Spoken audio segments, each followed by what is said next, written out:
বন্ধুরা, আমি শ্রেষ্ঠী চলে আসলাম তোমাদেরকে মজা দেওয়ার জন্য আরও একটি নতুন গল্প নিয়ে। আজকে আমি তোমাদের সাথে যে গল্পটি বলব সেটি হলো একজন আয়ুর্বেদিক চিকিৎসক গুরুজি অরবিন্দকে নিয়ে, যেখানে আমার বিয়ের 10 বছর পরেও আমার কোনো সন্তান হচ্ছিল না।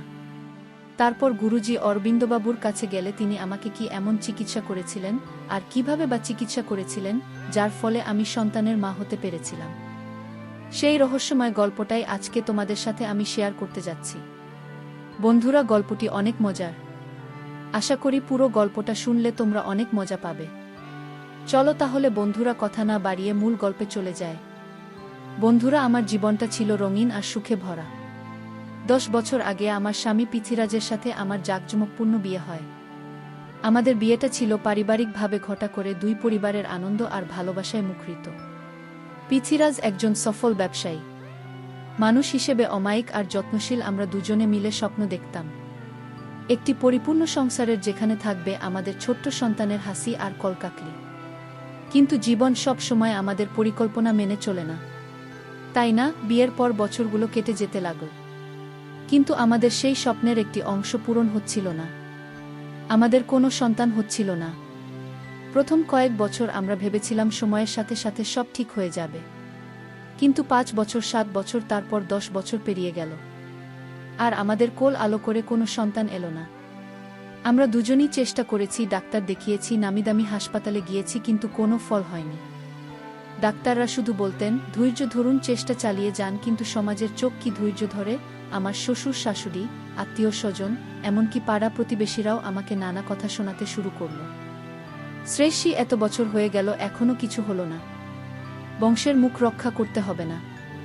এই কথাগুলো আমার হৃদয়ের ছুরির মতো বিন্ধত। আমি চুপ করে সব সহ্য করতাম, কারণ আমার মনে একটাই ভরসা ছিল, পৃথ্বীরাজ। সে আমাকে সবসময় বলতো, শ্রেষ্ঠী, তুমি চিন্তা করো না, আমরা দুজনে একসাথে আছি, এটাই আমার কাছে সব। কিন্তু একদিন সবকিছু বদলে গেল। এক সন্ধ্যায় আমি শুনতে পেলাম পৃথ্বীরাজের পরিবার তার জন্য দ্বিতীয় বিয়ের প্রস্তাব নিয়ে এসেছে। বংশের মর্যাদা রক্ষার জন্য তারা চায় পৃথ্বীরাজ আরেকটি বিয়ে করুক। এই খবরটা আমার কাছে বজ্রপাতের মতো লাগল। আমার পৃথ্বীরাজ, যাকে আমি আমার জীবনের সবচেয়ে বড় ভরসা মনে করতাম, সে কি সত্যিই এই সিদ্ধান্ত নিতে পারে? আমার মন ভেঙে চুরমার হয়ে গেল। আমি ভাবতে লাগলাম, এবার কি আমাকে সতীনের ঘর করতে হবে? এই ভয়, এই অসহায়তা আমাকে গ্রাস করতে লাগল। রাতের পর রাত আমি কান্নায় ভাসতাম। পৃথ্বীরাজ আমাকে সান্ত্বনা দেওয়ার চেষ্টা করত, কিন্তু তার চোখেও আমি একটা অজানা দ্বিধা দেখতে পেতাম। আমরা দুজনেই অসহায়ের মতো একে অপরের দিকে তাকাতাম।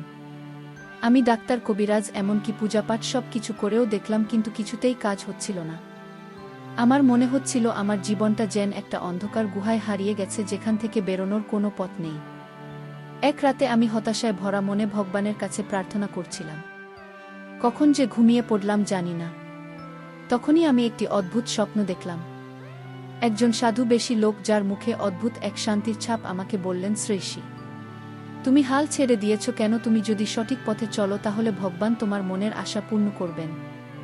আমি কাকাগলায় জিজ্ঞেস করলাম, কে আপনি? আমি তো সব চেষ্টা করেছি, কিন্তু কিছুতেই কাজ হয়নি। সে হেসে বললেন, তোমার চিকিৎসা ভুল পথে হয়েছে। তুমি কাশ্মীরা জঙ্গলের গুরুজি অরবিন্দদের কাছে যাও। তিনি একজন দক্ষ আয়ুর্বেদিক চিকিৎসক। তার চিকিৎসায় তোমার স্বপ্ন পূরণ হবে। স্বপ্নটা ভাঙতেই আমার মনের মধ্যে একটা নতুন আশার আলো জ্বলে উঠল। কাশ্মীরা জঙ্গল, গুরুজি অরবিন্দ, এই নামগুলো আমার কাছে একেবারেই অচেনা, কিন্তু স্বপ্নের সেই শান্ত মুখ আর কথাগুলো আমার মনে গেঁথে গেল। আমি সিদ্ধান্ত নিলাম, যত কষ্টই হোক আমি গুরুজি অরবিন্দের কাছে যাব। স্বপ্নের সেই কথাগুলো আমার মনের মধ্যে ঘুরপাক খাচ্ছিল। গুরুজি অরবিন্দ, কাশ্মীরা জঙ্গল, এই নামগুলো আমার কাছে যেন এক অজানা রহস্যের দরজা খুলে দিয়েছিল। আমি আর দেরি করতে চাইনি। পরদিন সকালে পৃথ্বীরাজ যখন তার ব্যবসার কাজে ব্যস্ত ছিল, আমি তার সাথে বসে আমার স্বপ্নের কথা খুলে বললাম, পৃথিবী, আমি কাল রাতে একটা অদ্ভুত স্বপ্ন দেখেছি। আমি বললাম, আমার গলায় একটা কাঁপন ছিল। একজন সাধু আমাকে বললেন, কাশ্মীরা জঙ্গলে গুরুজি অরবিন্দ নামে একজন আয়ুর্বেদিক চিকিৎসক আছেন। তিনি নাকি আমাদের সমস্যার সমাধান করতে পারবেন। পৃথ্বীরাজ প্রথমে চুপ করে আমার কথা শুনল। তার চোখে একটা বিস্ময় আর সন্দেহের ছায়া দেখতে পেলাম। শ্রেষ্ঠী, তুমি স্বপ্নের কথা এত ভরসা করছো? সে জিজ্ঞেস করল।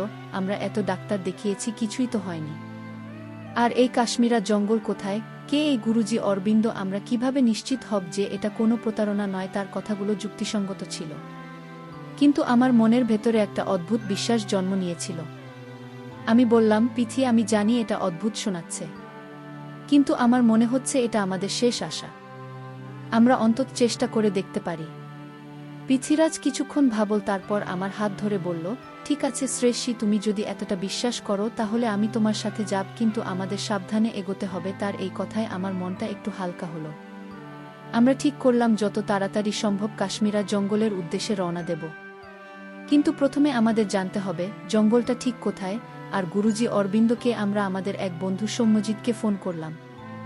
সৌম্যজিৎ একজন ভ্রমণ উৎসাহী যে বাংলার বিভিন্ন জঙ্গল আর প্রত্যন্ত এলাকায় ঘুরে বেড়ায়। আমি তাকে আমার স্বপ্নের কথা বললাম। সে প্রথমে হেসে উঠল, কিন্তু আমার গলার আকুতি শুনে গম্ভীর হয়ে গেল। কাশ্মীরে জঙ্গল? সে ভ্রু কুঁচকে বলল, এটা পশ্চিমবঙ্গের একটা প্রত্যন্ত জঙ্গল, বাঁকুড়ার কাছে। ওখানে পৌঁছানো খুব সহজ নয়। জঙ্গলটা ঘন, আর সেখানে নাকি কিছু পুরনো গাছ আর ভেষজ উদ্ভিদ আছে। কিন্তু এই গুরুজি অরবিন্দের কথা আমি কখনো শুনিনি। তবে শুনেছি ওই জঙ্গলে কিছু সাধু সন্ন্যাসী থাকেন যারা ভেষজ চিকিৎসা করেন। সৌম্যজিৎ আমাদের একটা মানচিত্র আর কিছু দিক নির্দেশ দিল। সে আমাদের সতর্ক করে বলল, শ্রেষ্ঠী, পৃথিবী ওই জঙ্গলটা নিরাপদ নয়। সেখানে বন্যপ্রাণী আছে, আর পথগুলো খুব জটিল। তোমরা যদি যাও তাহলে একজন গাইড নিয়ে যেও। তার কথায় আমার মনের ভিতরে একটা ভয় জেগে উঠল, কিন্তু আমি সিদ্ধান্তে অটল ছিলাম। আমি পৃথ্বীরাজের দিকে তাকালাম, আর সে মাথা নেড়ে আমাকে আশ্বাস দিল। পরের দিন আমরা বাঁকুড়ার উদ্দেশ্যে রওনা দিলাম। আমাদের সাথে ছিল সৌম্যজিৎ, যে আমাদের সাহায্য করতে রাজি হয়েছিল। ট্রেনে বাঁকুড়া পৌঁছে আমরা একজন স্থানীয় গাইড রামলালের সাথে যোগাযোগ করলাম।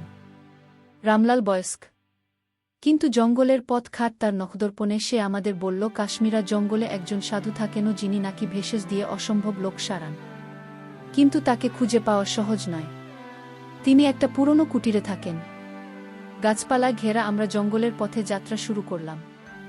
কাশ্মীরা জঙ্গলের গাছগুলো আকাশ ছুঁয়ে দাঁড়িয়েছিল, আর তাদের ঘন ছায়ায় দিনের বেলাতেও একটা অন্ধকার ভাব ছিল। পাখির ডাক, পাতার মর্মর শব্দ, আর কখনো দূরে কোনো প্রাণীর গর্জন, সব মিলিয়ে আমার মনের ভেতরে ভয় আর উত্তেজনার মিশ্রণ তৈরি হচ্ছে। পৃথ্বীরাজ আমার হাত শক্ত করে ধরেছিল, আর সৌম্যজিৎ আর রামলাল আমাদের পথ দেখাচ্ছিল। ঘণ্টার পর ঘণ্টা হাঁটার পর আমরা একটা ছোট্ট কুটিরের সামনে পৌঁছলাম। কুটিরটা গাছপালায় ঘেরা, যেন জঙ্গলেরই একটা অংশ। দরজায় একজন বৃদ্ধ লোক দাঁড়িয়েছিলেন। তার পরনের সাদা ধুতি, মাথায় লম্বা জটা, চোখে একটা অদ্ভুত শান্তি। আমি বুঝলাম এই হলেন গুরুজি অরবিন্দ। তিনি আমাদের দিকে তাকিয়ে হেসে বললেন, শ্রেষ্ঠী, পৃথ্বীরাজ, তোমরা এসেছ, আমি তোমাদের অপেক্ষায় ছিলাম। তার কথা শুনে আমি আর পৃথ্বীরাজ একে অপরের দিকে তাকালাম। কিভাবে তিনি আমাদের নাম জানলেন গুরুজি অরবিন্দের কথা শুনে? আমার আর পৃথ্বীরাজের মুখে কথা আটকে গেল। এই জঙ্গলের মাঝে, যেখানে আমরা কখনো পা রাখিনি, তিনি কিভাবে আমাদের নাম জানলেন? আমার মনে ভয় আর বিস্ময়ের একটা ঝড় বয়ে গেল। তবু গুরুজির শান্ত হাসি আর তার চোখের গভীরতা আমাকে কেমন যেন আশ্বস্ত করল। তিনি আমাদের কুটিরের ভেতরে ডাকলেন। আমরা সৌম্যজিৎ আর রামলালের সাথে ভেতরে প্রবেশ করলাম। কুটিরের ভেতরটা ছিল সাধারণ, কিন্তু একটা অদ্ভুত শান্তির পরিবেশ। দেওয়ালে কিছু শুকনো গাছের পাতা আর শিক ঝোলানো। এক কোণে একটা ছোট্ট মাটির প্রদীপ জ্বলছে। গুরুজি আমাদের বসতে বললেন। তিনি আমার দিকে তাকিয়ে বললেন, শ্রী অশ্রী, তোমার মনের কষ্ট আমি বুঝতে পারি। তুমি এখানে এসেছ একটা বড় আশা নিয়ে। আমি তোমাকে সাহায্য করব, কিন্তু তার আগে আমাকে তোমার শরীর আর মনের অবস্থা জানতে হবে। আমি একটু ইতস্তত করে বললাম, গুরুজি, আমরা অনেক চিকিৎসা করেছি, কিন্তু কিছুতেই কাজ হয়নি। আপনি কি সত্যিই আমাদের সাহায্য করতে পারবেন? গুরুজি হাসলেন। তার হাসিতে কোনো গর্ব ছিল না, শুধু একটা অদ্ভুত আত্মবিশ্বাস। তিনি বললেন, আয়ুর্বেদ শুধু শরীরের চিকিৎসা করে না মা, এটা মন আর আত্মারও চিকিৎসা করে। তুমি আমার উপর ভরসা রাখো। আমি প্রকৃতির শক্তি আর ভেষজের মাধ্যমে তোমার সমস্যার সমাধান খুঁজব। গুরুজি আমাকে একটা ছোট্ট কাঠের ঘরে নিয়ে গেলেন, যেটা তার উপাসনালয় বলে মনে হলো। পৃথ্বীরাজ, সৌম্যজিৎ আর রামলালকে বাইরে অপেক্ষা করতে বলা হলো। ঘরের ভেতরে একটা মাটির বেদি ছিল, আর তার উপরে কিছু পাত্রে ভরা ভেষজ আর তরল পদার্থ। গুরুজি আমাকে বসতে বললেন এবং আমার হাত ধরে আমার নাড়ি পরীক্ষা করলেন। তার হাতের স্পর্শে একটা অদ্ভুত শান্তি ছিল, যেন তিনি আমার শরীরের গভীরে কিছু পড়ে নিচ্ছেন। পরীক্ষার পর গুরুজি বললেন, শ্রী অশ্রী, তোমার শরীরে একটা ভারসাম্যহীনতা আছে।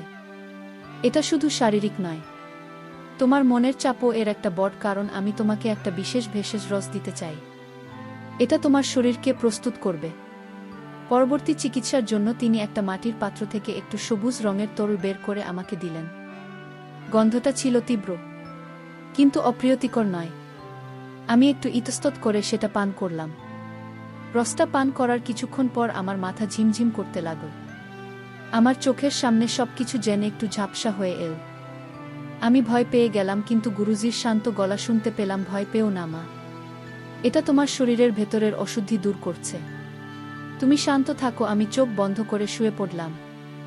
আমার মনে হচ্ছিল আমি একটা গভীর ঘুমের মধ্যে ডুবে যাচ্ছি, কিন্তু আমি পুরোপুরি অজ্ঞান হয়ে যাইনি। কতক্ষণ এভাবে কেটে গেল জানি না। যখন চোখ খুললাম দেখলাম আমি বেদিতে শুয়ে আছি, আর গুরুজি আমার পাশে বসে আছেন। তিনি বললেন, তোমার প্রথম ধাপের চিকিৎসা সম্পূর্ণ হয়েছে। এখন থেকে তুমি আমার দেওয়া নির্দেশ মেনে চলবে। আমি তোমাকে কিছু ভেষজ ওষুধ দেব, যা তুমি প্রতিদিন খাবে। আর সবচেয়ে বড় কথা, তোমার মনকে শান্ত রাখতে হবে। আমি মাথা নাড়লাম, কিন্তু আমার মনে তখনও একটা প্রশ্ন ঘুরছিল, এই চিকিৎসা কি সত্যিই কাজ করবে? গুরুজি আমাদের জন্য একটা ছোট্ট ব্যাগে কিছু শুকনো ভেষজ আর একটা পাত্রে তরল ওষুধ দিলেন। তিনি পৃথ্বীরাজকে বললেন, তুমি শ্রেষ্ঠীর পাশে থাকবে, তার মনের শক্তি। এই চিকিৎসার একটা বড় অংশ পৃথ্বীরাজ মাথা নেড়ে সম্মতি জানাল। আমরা গুরুজিকে ধন্যবাদ জানিয়ে কুটির থেকে বেরিয়ে এলাম। রামলাল আর সৌম্যজিৎ আমাদের জন্য অপেক্ষা করছিল। তারা আমাদের মুখের দিকে তাকিয়ে বুঝতে পারল কিছু একটা ঘটেছে। জঙ্গল থেকে ফেরার পথে আমার মনের মধ্যে একটা অদ্ভুত অনুভূতি খেলছিল। গুরুজির কথা, তার চিকিৎসা, সবকিছু যেন একটা রহস্যের মোড়কে ঘেরা। আমি পৃথ্বীরাজের দিকে তাকালাম। সে আমার হাত ধরে বলল, শ্রেষ্ঠী, আমরা এটা একসাথে করব। তার কথায় আমার মনে একটু সাহস ফিরে এল। কাশ্মীরা জঙ্গল থেকে ফিরে এসে আমরা কলকাতায় আমাদের বাড়িতে ফিরলাম। গুরুজি অরবিন্দের দেওয়া ভেষজ ওষুধের ব্যাগটা আমার হাতে ছিল, আর সাথে ছিল তার নির্দেশাবলী। আমার মনের মধ্যে একটা অদ্ভুত মিশ্রণ, আশা, ভয় আর কৌতূহল। গুরুজি শান্ত মুখ, আর তার কথাগুলো আমার মনে বারবার ফিরে আসছিল। পৃথ্বীরাজও চুপচাপ ছিল, কিন্তু তার চোখে আমি একটা নতুন দ্বিধা দেখতে পেলাম। সে আমাকে বলল, শ্রেয়শ্রী, আমরা গুরুজির কথামতো সব কিছু করব। আমি তোমার পাশে আছি। গুরুজির নির্দেশ অনুযায়ী আমাকে প্রতিদিন সকালে আর রাতে 1 চামচ করে ভেষজ রস খেতে হবে, আর শুকনো ভেষজগুলো ফুটিয়ে পানি তৈরি করে পান করতে হবে। এই ওষুধগুলোর গন্ধ ছিল তীব্র, কিন্তু আমি মনে মনে সিদ্ধান্ত নিয়েছিলাম যে আমি হাল ছাড়ব না। প্রথম কয়েকদিন আমার শরীরে কোনো পরিবর্তন টের পাইনি, বরং মাঝে মাঝে মাথার ঝিমঝিম করত, আর একটা অদ্ভুত ক্লান্তি এসে ভর করত। আমি পৃথ্বীরাজকে বললাম, পৃথ্বী, এই ওষুধ কি সত্যিই কাজ করবে? আমার তো কিছুই বুঝতে পারছি না। সে আমার হাত ধরে বলল, ধৈর্য ধরো শ্রেষ্ঠী, গুরুজি বলেছেন এটা সময় লাগবে। 1 সপ্তাহ কেটে গেল। একদিন সকালে আমি ঘুম থেকে উঠে দেখলাম আমার শরীর তো যেন একটু হালকা লাগছে। সেই চিরকালের ক্লান্তি আর মনের ভারটা কেমন যেন কমে এসেছে। আমি পৃথ্বীরাজকে বললাম, পৃথ্বী, আমার মনে হচ্ছে কিছু একটা হচ্ছে। আমি ঠিক বুঝতে পারছি না, কিন্তু আমার শরীরটা আগের থেকে ভালো লাগছে। পৃথ্বীরাজ হেসে বলল, দেখছো, আমি বলেছিলাম না গুরুজির চিকিৎসা কাজ করবে। এই সময় আমাদের বাড়িতে একজন নতুন অতিথি এলেন, আমার বড় বোন মিতালি। মিতালি একজন স্কুল শিক্ষিকা, আর তার স্বভাব বড়ই প্রাঞ্জল। আমার মনের অবস্থা দেখে সে আমাকে জিজ্ঞেস করল, শ্রেয়শ্রী, তুই এত চিন্তিত কেন? কি হয়েছে? আমি তাকে পুরো ঘটনা খুলে বললাম, স্বপ্নের কথা, কাশ্মীরা জঙ্গলের যাত্রা, আর গুরুজিত চিকিৎসার কথা। মিতালি প্রথমে একটু অবাক হল, তারপর বলল, শ্রেয়শ্রী, আমি জানি তুই অনেক কষ্টের মধ্যে দিয়ে গেছিস, কিন্তু এই গুরুজির উপর আমার একটু সন্দেহ হচ্ছে। তুই নিশ্চিত যে তার চিকিৎসা নিরাপদ? মিতালির কথার আমারও মনে একটা খটকা লাগল। গুরুজির চিকিৎসার সময় আমি সেন্সলেস হয়ে গিয়েছিলাম, আর ঠিক কি হয়েছে আমি জানি না। আমি পৃথ্বীরাজের সাথে এই বিষয়ে কথা বললাম। সে বলল, শ্রেয়শ্রী, আমরাও তো ওই সময় বাইরে ছিলাম। গুরুজি আমাদের সাথে খুব ভালো ব্যবহার করেছেন, আর তার কথায় একটা আন্তরিকতা ছিল। আমার মনে হয় না সে কিছু ভুল করেছে। তবে তুই যদি চাস, আমরা আবার তার কাছে যেতে পারি।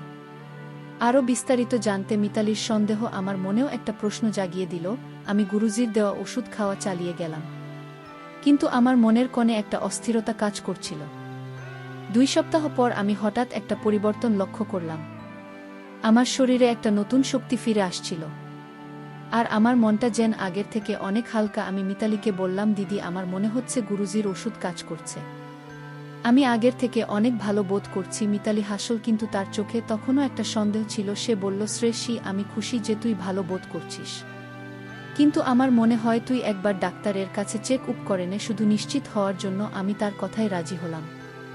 আমরা একজন নাম করা ডাক্তারের কাছে গেলাম, যিনি আমাকে পরীক্ষা করে বললেন, আপনার শরীরে কিছু ইতিবাচক পরিবর্তন হচ্ছে। আপনার হরমোনের মাত্রা আগের থেকে ভালো, তবে এখনও কিছু সময় লাগবে। ডাক্তারের কথা শুনে আমার মনের ভয় কিছুটা কমল, কিন্তু গুরুজির চিকিৎসার রহস্য আমাকে আরও কৌতূহলী করে তুলল। তার ওষুধ কিভাবে এত দ্রুত কাজ করছে, আর সেই প্রথম চিকিৎসার সময় আমার সাথে ঠিক কী হয়েছিল।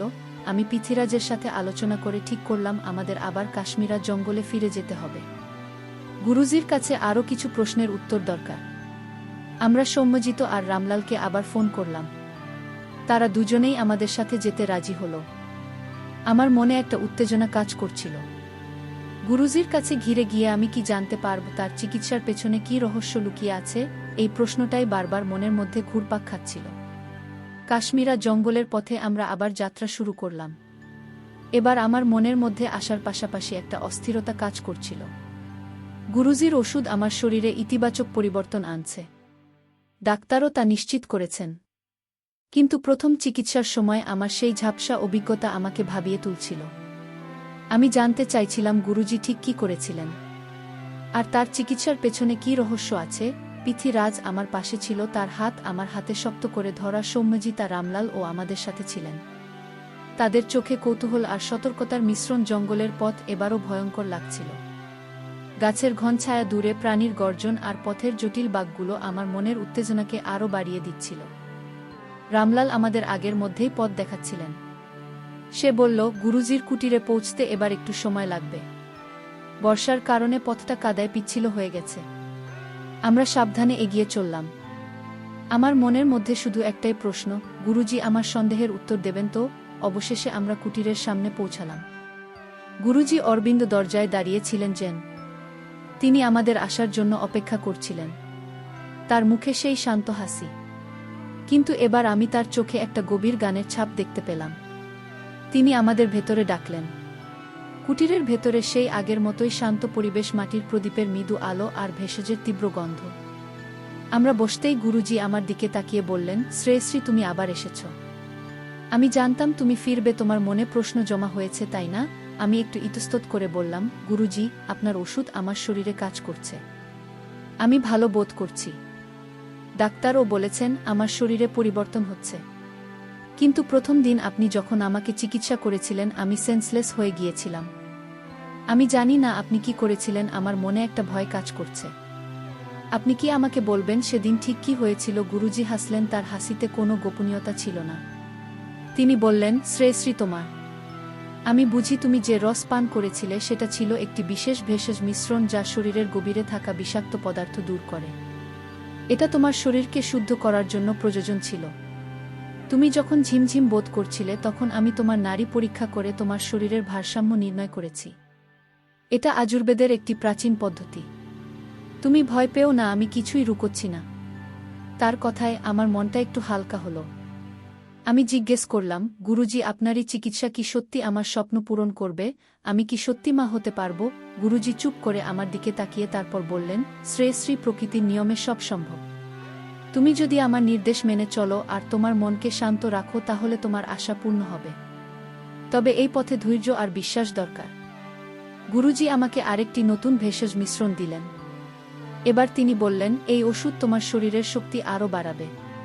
তুমি এটা প্রতিদিন সকালে খাবে, আর প্রতিদিন সূর্যোদয়ের সময় একটু ধ্যান করবে। মনের শান্তি তোমার চিকিৎসার একটা বড় অংশ। পৃথ্বীরাজের দিকে তাকিয়ে তিনি বললেন, তুমি শ্রেয়শ্রীকে সমর্থন দিয়ে যাও। তার মনের শক্তি এখন খুব জরুরি। আমরা গুরুজির কথা মন দিয়ে শুনলাম। সৌম্যজিৎ, যে এতক্ষণ চুপচাপ ছিল, হঠাৎ জিজ্ঞেস করল, গুরুজি, আপনি জঙ্গলে কেন থাকেন, এত দূরে, এত কঠিন জায়গায়? গুরুজি হেসে বললেন, এই জঙ্গল আমার চিকিৎসার উৎস। এখানে প্রকৃতির দেওয়া ভেষজ ও গাছ, শিকড় আর পাতা আছে যা আমার ওষুধ তৈরির জন্য প্রয়োজন। আর এখানে শান্তি আছে যা আমার ধ্যান আর চিকিৎসার জন্য জরুরি। গুরুজির কথাগুলো আমার মনে গভীর ছাপ ফেলল। আমরা তাকে ধন্যবাদ জানিয়ে ফিরে আসার জন্য প্রস্তুত হলাম। রামলাল আমাদের পথ দেখিয়ে জঙ্গল থেকে বের করে আনোর ফেরার পথে আমি পৃথিরাজের দিকে তাকিয়ে বললাম, পিথি, আমার মনে হচ্ছে আমরা সঠিক পথে আছি। গুরুজির কথায় আমার ভরসা হচ্ছে। সে হেসে বলল, শ্রেষ্ঠী, আমরাও তো একসাথে এই পথে আছি। আমি তোমার সাথে শেষ পর্যন্ত থাকব। আমরা কলকাতায় ফিরে এলাম, আমার হাতে নতুন ওষুধ আর মনে নতুন আশা। কিন্তু গুরুজির চিকিৎসার রহস্য এখনও পুরোপুরি উন্মোচিত হয়নি। কলকাতায় ফিরে এসে আমি গুরুজি অরবিন্দের নতুন নির্দেশ মেনে চলতে শুরু করলাম। প্রতিদিন সূর্যোদয়ের সময় ধ্যান করা আর নতুন ভেষজ ওষুধ খাওয়া এখন আমার রুটিনের অংশ হয়ে গেল। ধ্যানের সময় আমি চোখ বন্ধ করে শান্তভাবে বসতাম, প্রকৃতির শব্দ শুনতাম আর মনে মনে ভাবতাম আমার স্বপ্ন পূরণের কথা। এই ধ্যান আমার মনকে অদ্ভুতভাবে শান্ত করছিল। আমার শরীরেও পরিবর্তন আসছিল। আগের সেই ক্লান্তি আর অস্থিরতা ক্রমশ কমে আসছিল। পৃথিরাল আমাকে প্রতিদিন উৎসাহ দিত, আর তার সঙ্গে আমার এই যাত্রা আরও সহজ হয়ে উঠছিল। একদিন সকালে আমি ধ্যান করার সময় একটা অদ্ভুত অনুভূতি পেলাম। আমার মনে হলো যেন আমার ভেতরে একটা নতুন শক্তি জেগে উঠছে। আমি পৃথিরাজকে বললাম, পিথি, আমার মনে হচ্ছে গুরুজির চিকিৎসার সত্যিই কাজ করছে।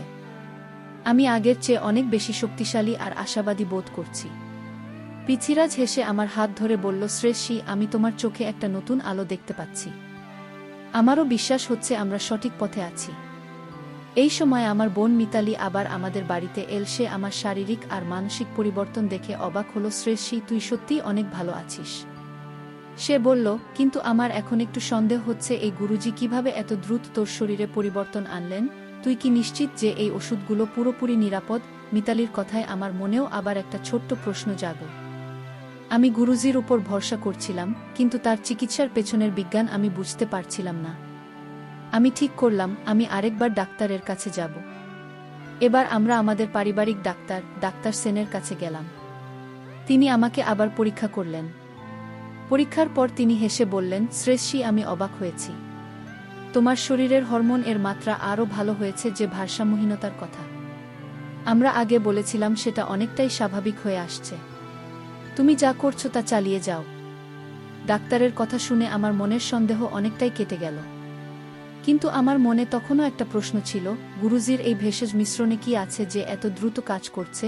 আমি পৃথিরাজের সাথে আলোচনা করে ঠিক করলাম, আমরা গুরুজির ওষুধের একটা নমুনা পরীক্ষার জন্য ল্যাব-এ পাঠাবো। আমরা সৌম্যজিৎকে এই কাজে সাহায্য করতে বললাম। সৌম্যজিৎ একজন বন্ধুকে চেনে যে একটা ভেষজ গবেষণাগারে কাজ করে। আমরা তাকে ওষুধের নমুনা দিলাম আর জানতে চাইলাম এতে কি কি উপাদান আছে। কয়েকদিন পর সৌম্যজিৎ আমাদের কাছে রিপোর্ট নিয়ে এলো। সে বলল, শ্রেষ্ঠী, এই ওষুধের কিছু বিরল ভেষজ উদ্ভিদের নির্যাস আছে যেগুলো সাধারণত আয়ুর্বেদে ব্যবহার হয়। এতে অশ্বগন্ধা, শতাবরী আর কিছু জঙ্গলের গাছের শিকড় আছে। ল্যাব বলেছে এগুলো শরীরে হরমোন নিয়ন্ত্রণে সাহায্য করে। কিন্তু তারা এও বলেছে এই মিশ্রণটা খুবই জটিল আর এতে নিখুঁতভাবে তৈরি করা হয়েছে যে এটা শুধু একজন বিশেষজ্ঞই করতে পারেন। এই কথা শুনে আমার মনে গুরুজির প্রতি শ্রদ্ধা আরও বেড়ে গেল। এই সময় আমার শাশুড়ি আমাদের বাড়িতে এলেন। তারা আমার উন্নতি দেখে খুশি হলেন, কিন্তু তাদের চোখে তখন একটা সন্দেহ ছিল। আমার শাশুড়ি বললেন, শ্রেষ্ঠী, আমরা শুনেছি তুমি কোনো জঙ্গলের সাধুর কাছে চিকিৎসা করাচ্ছ। এটাকে নিরাপদ? আমি গুরুজির কথা বললাম আর ডাক্তারের রিপোর্টার ল্যাবের ফলাফল দেখালাম। তারা একটু নিশ্চিন্ত হলেন, কিন্তু আমি বুঝতে পারছিলাম তারা পুরোপুরি বিশ্বাস করেননি। এক রাতে আমি আবার একটা স্বপ্ন দেখলাম। সে একই সাধু, বেশি লোক, যিনি আমাকে গুরুজির কথা বলেছিলেন। তিনি হেসে বললেন, শ্রেষ্ঠী, তুমি সঠিক পথে আছো। ধৈর্য ধরো, তোমার স্বপ্ন শীঘ্রই পূরণ হবে। স্বপ্নটা ভাঙার পর আমার মনটা অদ্ভুতভাবে শান্ত হয়ে গেল। আমি পৃথিরাজকে স্বপ্নের কথা বললাম আর সে আমাকে জড়িয়ে ধরে বলল, শ্রেষ্ঠী, আমাদের স্বপ্ন এখন আর বেশি দূরে নয়। গুরুজির চিকিৎসা, আমার ধ্যান আর পৃথিরাজের সমর্থন, এই সব কিছু আমাকে একটা নতুন আশার পথে নিয়ে যাচ্ছিল। কিন্তু আমার মনে তখনও একটা প্রশ্ন ছিল, এই যাত্রা শেষ কোথায়? আদৌ কি আমার মনের আশা পূর্ণ হবে? গুরুজির নির্দেশ মেনে আমি আমার দিনগুলো কাটাতে লাগলাম। প্রতিদিন সকালে ধ্যান, ভেষজ ওষুধ আর পৃথিরাজের অফুরন্ত সমর্থন আমার জীবনকে একটা নতুন ছন্দে বেঁধে দিয়েছিল। আমার শরীর আর মনের পরিবর্তন এখন আর শুধু আমার কাছে নয়, আমার চারপাশে সবার কাছেই স্পষ্ট হয়ে উঠছিল। আমার বোন মিতালি, যে প্রথমে গুরুজির চিকিৎসার ব্যাপারে সন্দিহান ছিল, এখন আমার উন্নতি দেখে হাসি মুখে বলতো, শ্রেষ্ঠী, তুই যেন নতুন করে জন্ম নিয়েছিস। আমার শ্বশুর শাশুড়ি ও আমার পরিবর্তন দেখে ধীরে ধীরে গুরুজির উপর ভরসা করতে শুরু করলেন। 2 মাস কেটে গেল। একদিন সকালে আমি ঘুম থেকে উঠে একটা অদ্ভুত অনুভূতি পেলাম। আমার শরীরে কিছু একটা বদল হচ্ছে, কিন্তু আমি ঠিক বুঝতে পারছিলাম না। আমার মাথা ঝিমঝিম করছিল আর একটা হালকা বমি ভাব হচ্ছিল। প্রথমে আমি ভাবলাম হয়তো ওষুধের পার্শ্বপ্রতিক্রিয়া, কিন্তু পৃথ্বীরাজের জোরাজুরিতে আমি আবার ডাক্তার সেনের কাছে গেলাম। তিনি আমাকে পরীক্ষা করলেন আর তারপর তার মুখে একটা উজ্জ্বল হাসি ফুটে উঠল। তিনি বললেন, শ্রেষ্ঠী অভিনন্দন, তুমি মা হতে চলেছ। ডাক্তারের কথা শুনে আমার মাথা ঘুরে গেল। আমি বিশ্বাসই করতে পারছিলাম না। আমি পৃথ্বীরাজের দিকে তাকালাম। তার চোখে আনন্দের অশ্রু ঝিকমিক করছিল।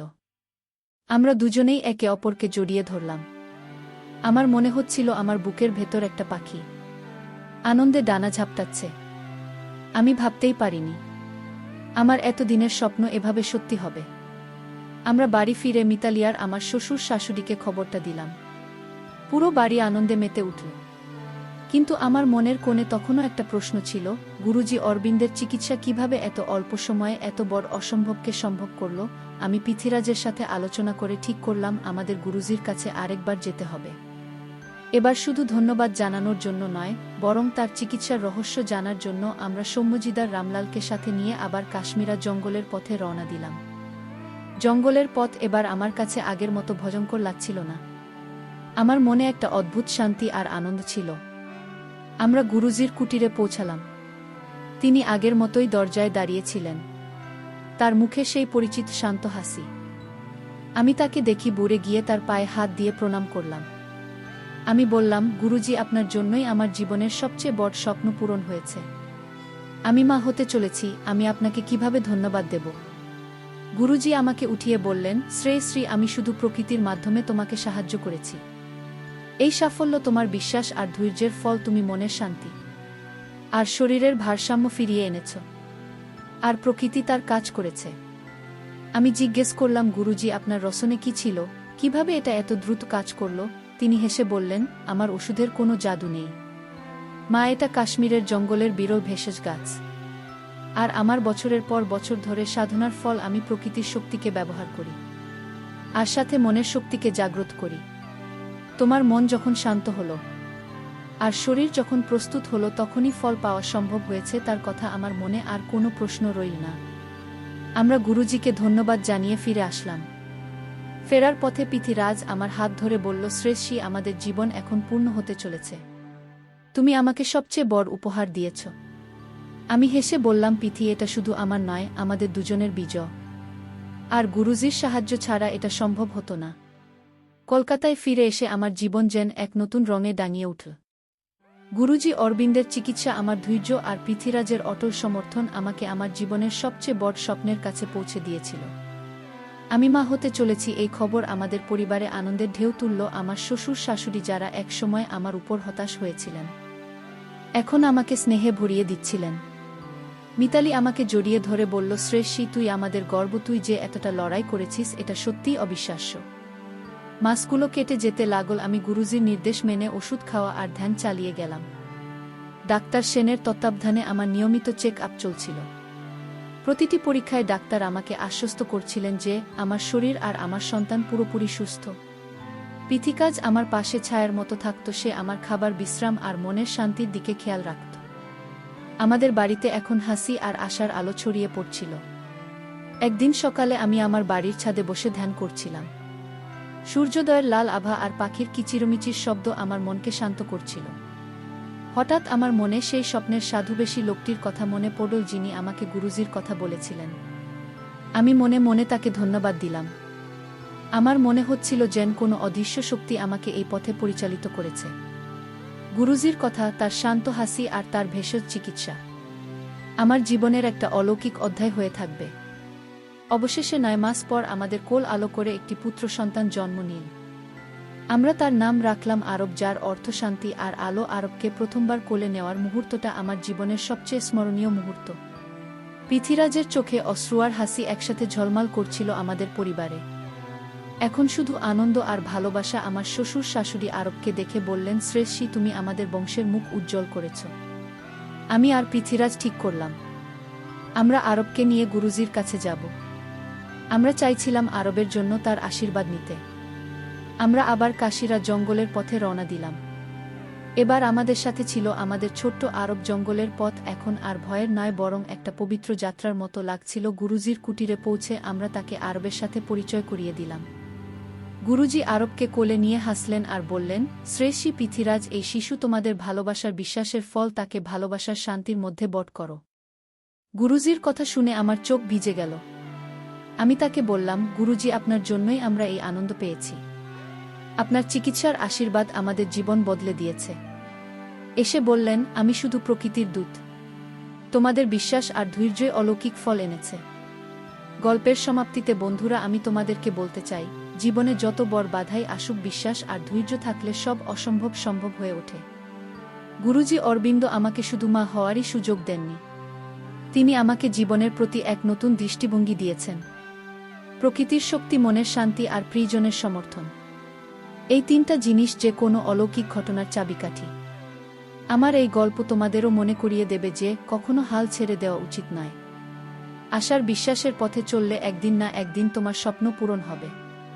বন্ধুরা, গল্পটি তোমাদের ভালো লাগলে লাইক, শেয়ার এবং সাবস্ক্রাইব করে আমাকে অনুপ্রাণিত করবে, যাতে তোমাদের সাপোর্ট পেয়ে আমি আরও ভালো ভালো গল্প তোমাদের উপহার দিতে পারি। এতক্ষণ ধৈর্য ধরে গল্পটি শোনার জন্য তোমাদের সকলকে অসংখ্য ধন্যবাদ।